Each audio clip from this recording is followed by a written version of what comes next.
आज के इस ट्रेडिंग कोर्स में हम कुछ ऐसे कैंडलस्टिक पैटर्न्स के बारे में सीखेंगे जिनके बारे में आपको कहीं और सीखने को नहीं मिलेगा, वो भी यूट्यूब में। तो इस कोर्स को एक ऑर्डिनरी यूट्यूब वीडियो समझकर स्किप करने की गलती बिल्कुल मत करना। आपका बहुत बहुत बहुत ज्यादा लॉस होने वाला है अगर आपने ऐसा किया तो अब समझते हैं कि आज का कैंडलस्टिक पैटर्न्स का कोर्स इतना ज्यादा इंपॉर्टेंट क्यों है। इन कैंडलस्टिक पैटर्न्स के बारे में कोई भी बात नहीं करता। इस कोर्स में जिन कैंडलस्टिक पैटर्न्स के बारे में आप सीखोगे, इन कैंडलस्टिक पैटर्न के बारे में सिखाने के लिए लोग मिलियंस ऑफ डॉलर्स में चार्ज करते हैं। मैंने अपने प्रीवियस कोर्स में दिखाया था कि एक कोर्स को बाय करने के लिए लोग कितना ज्यादा पे करते हैं और उस कोर्स सेलर ने कितना ज्यादा कमाया। वही कोर्स मैंने आपको फ्री में कराया था, RSI का कोर्स। ओके, इतना तो पता चला कि ये कोई ऑर्डिनरी कोर्स नहीं है।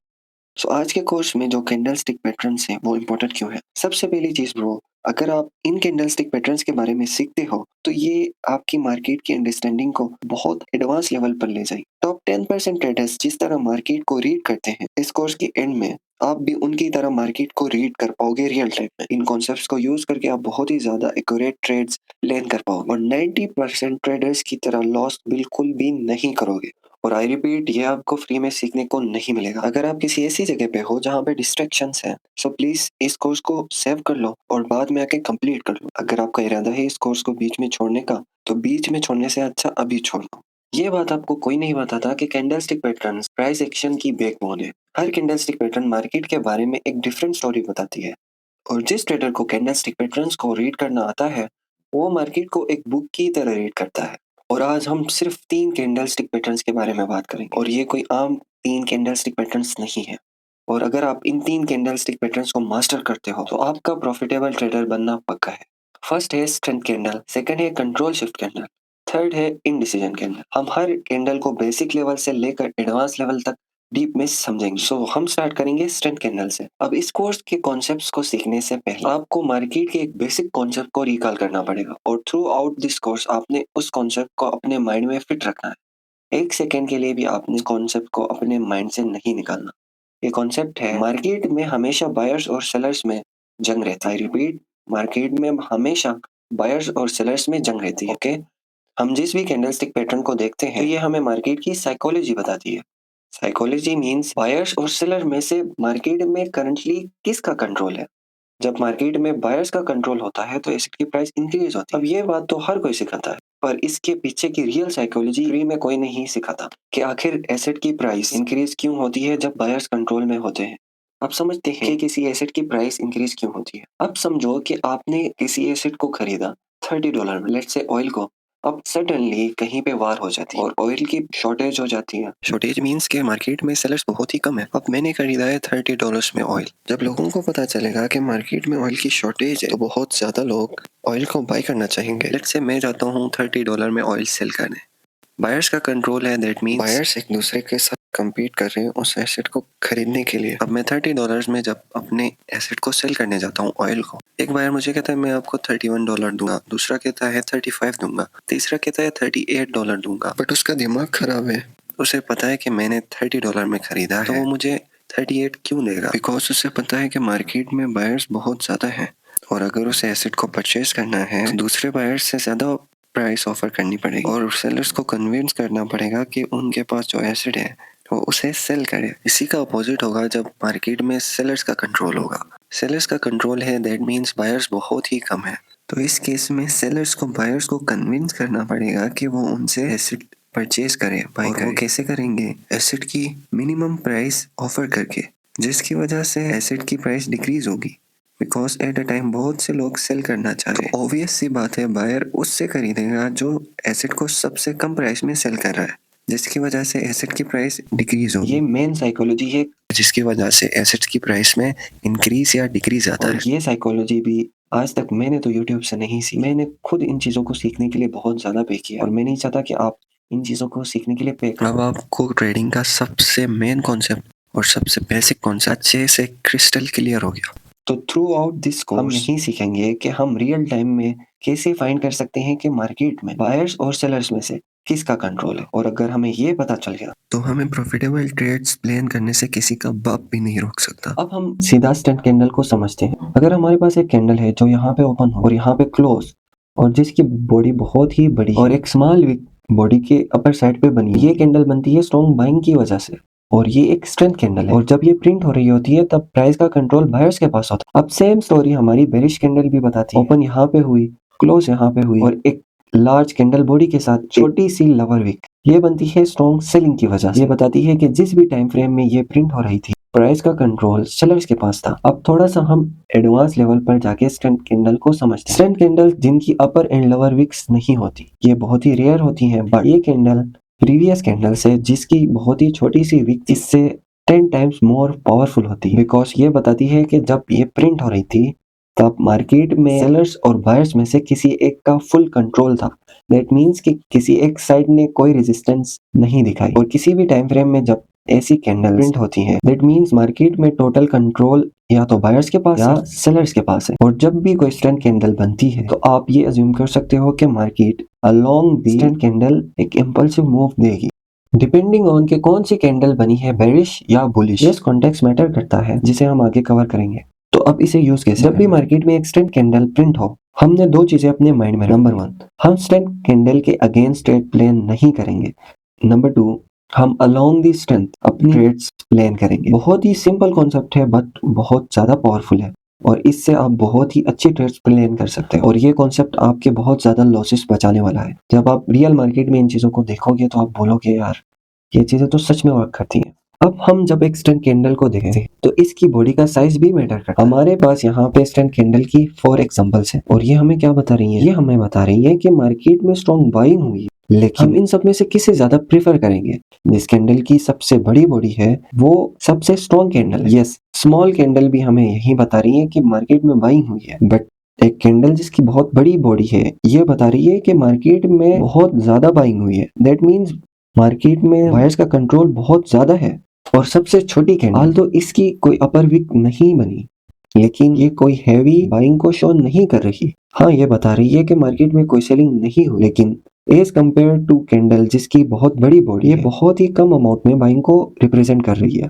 तो हम हमेशा बड़ी कैंडल की बॉडी को ज्यादा प्रीफर करेंगे as compare to small candle body. एक बहुत ही कॉमन एग्जांपल जिसके बारे में आपने पहले भी सुना होगा, इनगल्फिंग पैटर्न। और हाँ, मैंने आपको टॉप 10 कैंडलस्टिक पैटर्न्स के कोर्स में इसके बारे में फुल डिटेल में समझाया था। अगर किसी कैंडल ने प्रीवियस कैंडल्स को इनगल्फ किया तो हम इसे कहते हैं इनगल्फिंग कैंडलस्टिक पैटर्न। इस एग्जांपल में हम देख सकते हैं कि 5 बुलिश कैंडल्स को एक बेरिश कैंडल ने कंप्लीटली इनगल्फ किया। बायर्स ने प्राइस को 5 कैंडल्स में जितना इंक्रीज किया था उसे सेलर्स ने सिर्फ एक ही कैंडल में इनगल्फ किया। तो इन केसेस में हमारे लिए सेलिंग ट्रेड्स के दरवाजे खुल जाते हैं। क्यों? बिकॉज हमारे पास ये एक स्ट्रेंथ कैंडल है और स्ट्रेंथ कैंडल को हम कैसे यूज करते हैं? अलोंग दी स्ट्रेंथ हम ट्रेड्स को प्लान करते हैं। ओके, और साथ में ये एक इनगल्फिंग कैंडलस्टिक पैटर्न भी। सो ये एक एग्जांपल है engulfing candlestick pattern strength candle की। तो अब हम फाइनल समरी करते हैं स्ट्रेंथ कैंडल। एक स्ट्रेंथ कैंडल फुल कंट्रोल को रिप्रेजेंट करती है मार्केट में। दैट मीन्स जब एक स्ट्रेंथ कैंडल प्रिंट होगी इसके बाद मार्केट में फुल कंट्रोल होगा किसी एक साइड का, आइदर बाय साइड और सेल साइड, डिपेंडिंग ऑन कि किस कलर की कैंडल बनी है। स्ट्रेंथ कैंडल के प्रिंट होने के बाद हमें दो कॉन्सेप्ट्स को फॉलो करना है। ट्रेड की प्लानिंग अलोंग दी स्ट्रेंथ करनी है और second opposite to strength trade से बचना है। और ऑब्वियसली हम लार्जर बॉडी को प्रीफर करेंगे इन केस ऑफ स्ट्रेंथ। अब आपने स्ट्रेंथ कैंडल को ऐसे मास्टर कर लिया है कि आप थ्रू आउट योर लाइफ इसे नहीं भूलो। अब हम नेक्स्ट कैंडल को समझ कंट्रोल शिफ्ट कैंडल्स को समझना हर एक ट्रेडर के लिए बहुत ज्यादा इंपॉर्टेंट। इसे मास्टर किए बिना प्राइस एक्शन को एडवांस लेवल पे समझना इम्पॉसिबल। एक कंट्रोल शिफ्ट कैंडल मार्केट में रियल टाइम रिवर्सल का सिग्नल होता है और हमें पता है कि विक रिजेक्शन प्राइस को रिप्रेजेंट करता है। कैंडल जिसमें एक लार्ज अपर विक है ये रिप्रेजेंट करती है कि बायर्स ने प्राइस को इंक्रीज करने की कोशिश की। कैंडल के टॉप पे सेलर्स ने एसेट को हेवीली सेल किया। एज अ रिजल्ट हमारे पास एक स्ट्रॉन्ग विक बनी। ओके, और इसी का opposite down side wick candles में होता है। ओके, अब हमें अच्छे से क्लियर है। तो ये एक एग्जांपल है कि किस तरह कंट्रोल शिफ्ट कैंडल बनती है। कैंडल यहाँ पे ओपन होती है और बायर्स प्राइस को इंक्रीज करते हैं और इसी पॉइंट पे हमें सेलर्स मार्केट में नजर आते हैं जिसकी वजह से प्राइस में फॉल और कैंडल के क्लोज होने से पहले सेलर्स बायर्स को हरा देते हैं और प्राइस को गिरा के कैंडल की क्लोजिंग कैंडल की ओपनिंग के पास होती है। और ये बड़ी वीक हमें रियल टाइम में बताती है कि बायर्स से मार्केट का कंट्रोल सेलर्स की तरफ शिफ्ट हो रहा है और ये एक स्ट्रॉन्ग सिग्नल होता है रिवर्सल्स का। और सब कुछ सेम है, बस अपर वीक नीचे बनेगी जो हमें सिग्नल देती है कि सेलर्स से मार्केट का कंट्रोल बायर्स के पास हो रहा है, leading to a bullish reversal. अब कैंडल की बॉडी की बात करें तो सच में मैटर नहीं करता कि किस कलर की कैंडल बनी है, ग्रीन रेड ब्लू जो भी बनी। स्टोरी हमें विक बताती है कि करंटली कंट्रोल किसकी साइड शिफ्ट हुआ है, बाय साइड और सेल साइड। आप इस कैंडलस्टिक पैटर्न को जानते होंगे, ये बहुत ही बेसिक इन्फॉर्मेशन है। पिन बार, एक कैंडल जो इस तरह क्लोज होती है इसे पिन बार कहते हैं। ये बहुत ही कॉमन कैंडलस्टिक पैटर्न है और ये एक रिवर्सल कैंडलस्टिक पैटर्न की एग्जांपल है। ओके, कंट्रोल शिफ्ट कैंडल्स का जो मेन कॉन्सेप्ट है, आपने बाय करना है जब बुलिश कंट्रोल शिफ्ट और सेल करना है जब बेरिश कंट्रोल शिफ्ट हो। ओके, जब भी आप मार्केट में कंट्रोल शिफ्ट कैंडल लिखे अकॉर्डिंग टू द कॉन्टेक्स्ट, आपने अपनी ट्रेड प्लान करनी है along the shift. By side control shift है तो आपने बाई साइड एंट्री प्लान करनी है, सेल साइड कंट्रोल शिफ्ट है तो आपने सेल साइड एंट्री प्लान करनी है। तो बस अब हम कंट्रोल शिफ्ट कैंडल की समरी करते हैं। Control shift candle very first indication होती है रिवर्सल की, हमें बताती है कि बायर्स और सेलर्स में से मार्केट का कंट्रोल किसकी साइड शिफ्ट हो रहा है। एक बेरिश कंट्रोल शिफ्ट कैंडल हमें बताती है कि बायर्स से सेलर्स की तरफ कंट्रोल शिफ्ट हो रहा है और एक बुलिश कंट्रोल शिफ्ट कैंडल हमें बताती है सेलर्स से बायर्स की तरफ कंट्रोल शिफ्ट हो रहा है। ओके, और कंट्रोल शिफ्ट कैंडल में सबसे मेन चीज विक जो हमें सारी स्टोरी बताती है कि मार्केट में आखिर हो क्या रहा है। और कंट्रोल शिफ्ट कैंडल्स को यूज करके आप बहुत ही एक्यूरेट ट्रेड्स को स्पॉट कर सकते हो। ये आपको अभी बहुत ही सिंपल लग रहा होगा, बट जब आप इसे रियल मार्केट में इम्प्लीमेंट करोगे तब आपको पता चलेगा यार ये तो बहुत ही ज्यादा पावरफुल और काम की चीज है। और जब एक कंट्रोल शिफ्ट कैंडल की विक अपर साइड पे होगी और इससे अगली कैंडल की विक डाउन साइड होगी, इसे हम कहते हैं इनडिसीजन। जिस पॉइंट पे मार्केट पर किसी पार्टी का कंट्रोल नहीं होता, इनडिसीजन कैंडल हमें बताती है कि कोई भी मार्केट में कंट्रोल में नहीं है और बाइंग और सेलिंग इक्वली हो रही है। तो अगर हम इसे प्रीवियस ट्रेंड कैंडल और कंट्रोल शिफ्ट कैंडल से कंपेयर करें तो ये हमें बताती है कि करंटली मार्केट में कुछ नहीं हो रहा, मार्केट कंफ्यूज है कि किस साइड। और एक इनडिसीजन कैंडल ऐसी दिखती है और इसे हम कॉमनली डोजी के नाम से जानते हैं। हमारे पास दोनों साइड पर विक्स होती हैं और ये भी साइज में सेम होती हैं और कैंडल की closing near to opening price होती है। तो हमने ज्यादा मूवमेंट नहीं की होती, हमने नीचे जाने की कोशिश की फिर ऊपर जाने की कोशिश की, एट द एंड जहां पे हम ओपन हुए थे वहीं पे हम क्लोज हो गए। अब ये एक क्विक एग्जांपल है कि इनडिसीजन कैंडल कैसे बनती है। कैंडल यहाँ पे ओपन होती है, बायर्स प्राइस को ऊपर ले जाने की कोशिश करते हैं, सेलर्स इस अटेम्प्ट को रिवर्स करते हैं और अब सेलर्स प्राइस को नीचे गिराने की कोशिश करते हैं, but at the end market close देती है नियर टू ओपन। और जो हमने देखा है equal attempt of buying and selling, जिसकी वजह से मार्केट में कोई मूवमेंट नहीं। ये प्योरली मार्केट में इनडिसीजन को रिप्रेजेंट करता है, कोई भी कंट्रोल में नहीं होता। ये कुछ इनडिसीजन कैंडल्स की फॉर्म्स हैं जो आपको कॉमनली मार्केट में मिले। कभी इनकी छोटी सी बॉडी होती है, कभी इनकी थोड़ी सी बड़ी बॉडी होती है, कभी इनकी विक बहुत ही लंबी होती है, कभी इनकी बहुत ही छोटी होती है।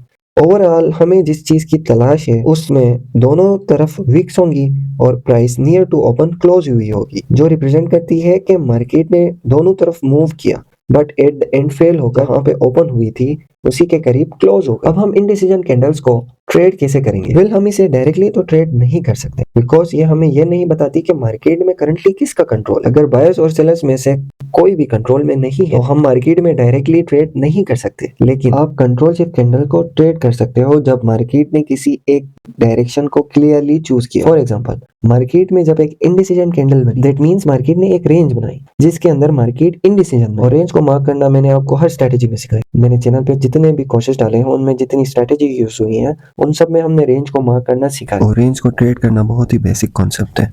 अगर आप इस लेवल पे हो कि आप इस कोर्स को देख रहे हो और आपको रेंज ट्रेड करना नहीं आता, so this is not my fault, ये आपके मेंटर की गलती है। बाकी आप अगर सीखना चाहते हो तो आप मेरे चैनल पे कोर्सेज पढ़े हुए हैं, रेंज ट्रेड कैसे करते हैं आप जाके सीख सकते हो। अब मैं आपके साथ अपना पर्सनल तरीका शेयर करता हूँ कि कैसे मैं इनडिसीजन कैंडल्स को ट्रेड करता हूं। आप मेरी तरह इनडिसीजन कैंडल्स को पॉइंट ऑफ इंटरेस्ट, सप्लाई या डिमांड जोन्स के करीब यूज कर सकते हो। फॉर एग्जांपल, यहाँ पे पॉइंट ऑफ इंटरेस्ट है और यहाँ पे कुछ इनडिसीजन कैंडल्स बने। अब इंस्टेंटली आफ्टर दिस हमारे पास इंस्टेंट कैंडल बनी या फिर कोई भी कैंडलस्टिक पैटर्न बना जो उसी डायरेक्शन में मार्केट की मूव को कंफर्म करता है, लाइक आरएसआई की कंफर्मेशन, ईएमए की कंफर्मेशन। और इन पॉइंट्स पे आपको बहुत ही स्मॉल एसएल के साथ बहुत ही बड़ी ट्रेड्स मिलती हैं। तो इन शॉर्ट हम इनडिसीजन कैंडल की समरी करते हैं। इनडिसीजन कैंडल डायरेक्टली ट्रेडेबल नहीं होती बिकॉज ये हमें ये नहीं बताती कि मार्केट में बायर्स और सेलर्स में से करंटली किसका कंट्रोल है। हम इसे पॉइंट ऑफ इंटरेस्ट या सप्लाई डिमांड जोन्स के करीब यूज कर सकते हैं जब बायर्स और सेलर्स में से मार्केट पर किसी एक का फुल कंट्रोल हो। अब इन कैंडल्स को स्ट्रेटेजीज के साथ ट्रेड किया जाता है, कोई भी कैंडलस्टिक पैटर्न प्योरली यूज नहीं। मैं आपको एग्जांपल्स भी कराने वाला था बट ये कोर्स बहुत ही बड़ा बना है और मेरे कोर्सेज कोई कंप्लीट नहीं करता। मुझे लगता है कि ऑर्डिनरी समझते हो इन कोर्सेज को, आपको पता नहीं है कि मैं इन कोर्सेज को बनाने के लिए कितना ज्यादा पे। मैं ये सारी नॉलेज अपने एआई मॉडल्स के लिए करी। मैं स्टॉक मार्केट में डिफरेंट एआई मॉडल्स को ट्रेन करता हूं, इस डेटा पे, इन स्ट्रेटजीज पे। तो मैं सोचता हूँ यार, मैं इतना ज़्यादा पे करके ये चीज़ें खरीद रहा हूँ, तो ये किसी के काम आए, इसीलिए मैं आपके साथ शेयर करता हूँ। तो मेरे भाई, एक भाई की हैसियत से मैं बोल रहा हूँ कि यार, ये चीज़ें आप एक बार सीखते हो, आपका माइंड कैप्चर नहीं करता, बिकॉज हमारा माइंड टाइम लेता है। जो चीज़ें आप बार बार रिपीट करते हो वो आपके माइंड में रहती है, और मैं गारंटी देता हूँ कि आप ये भूल जाओगे। एक दिन बाद आप भूल जाओगे ये आपने आज क्या सीखा। तो अब क्या करें? सो आप इस कोर्स को एक और बार कंप्लीट करो। तो अब बोलोगे यार, अपनी व्यूज बढ़ाने के चक्कर में भाई ऐसा बोल। यार भाई, तो इस कोर्स को डाउनलोड कर लो, एड्स नहीं चलेंगी, बट प्लीज इसे एक और बार कंप्लीट करना। अब नहीं, आपने 24 घंटे के बाद फिर इस कोर्स को कंप्लीट करना है 2x, तब जाके आपका माइंड इन चीज़ों को मेमोराइज करेगा और रियल मार्केट में आप इसे यूज कर पाओ। और ये बहुत ही प्रीमियम कॉन्सेप्ट है, बट ये डिपेंड करता है कि आप इसे कैसे यूज करते हो। अलोंग द कॉन्टेक्स्ट आपको यूज करना है, और ये कैसे होगा? प्रैक्टिस से होगा। मैं चाह रहा था कि आपको प्रैक्टिस भी यहीं पे कराऊं, बट ये पॉसिबल नहीं है। कोर्स की लेंथ, फिर वहीं बात लेंथ, लंबे कोर्सेज कोई कंप्लीट नहीं करता, मेरा टाइम वेस्ट होता है, इसीलिए मैं बहुत लंबे कोर्सेज अपलोड नहीं करता। ट्रस्ट मी, मैंने जो आपको चीज़ें सिखाई हैं ये मतलब कुछ भी नहीं है। Control shift candles, indecision candles और स्टैंड कैंडल्स, इनकी टाइप्स होती हैं। हर टाइप को डिटेल में सीखना होता है, हर टाइप को ट्रेड कैसे करना है ये चीज़ सीखनी होती है। तो इंशाल्लाह आपका भाई जिंदा रहा तो आपको ये भी सिखाए। और एक चीज, लाइक नहीं करनी है तो मत करो, बट एक चीज करो, इसे किसी ऐसे बंदे के साथ शेयर करो जो सच में ट्रेडर बनना चाहता है, जिसकी आप सच में केयर करते हो, जैसे आप अपना भाई समझते हो, उसे भाई समझ के ये चीजें शेयर करो। बिकॉज ये जो डेटा है ये फ्री में आपको कोई नहीं सिखाएगा। तो आपका भाई आपसे मिलेगा नेक्स्ट कोर्स में। तब तक के लिए अपना बहुत ज्यादा ख्याल रखना।